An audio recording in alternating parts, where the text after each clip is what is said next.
Honeybees help feed us.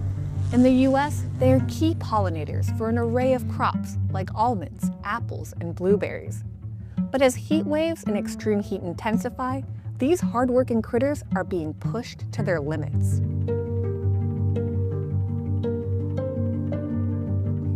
Honeybees cool their hive through something called evaporative cooling. They're the inventors of air conditioning. They gather water and bring it back to the colony. They drop little water droplets throughout the hive and fan their wings at a rapid pace to spread the cool air. This cooling tactic comes at a cost.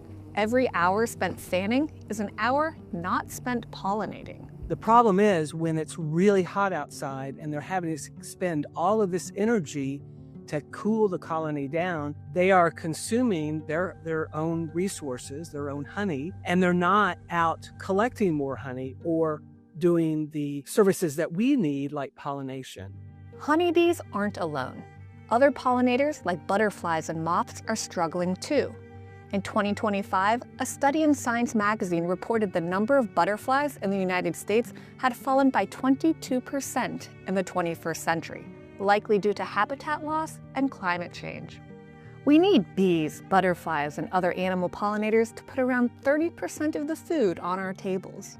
Our diets would be very bland. You see all of those fruits and vegetables and all of that color, that's there because of the hard work of honeybees and other native bees as well.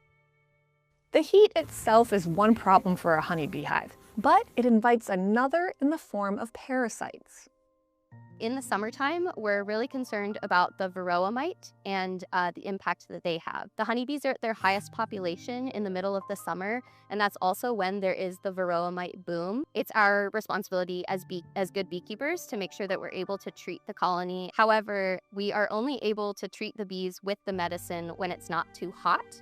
Otherwise, the efficacy of the medication will not work.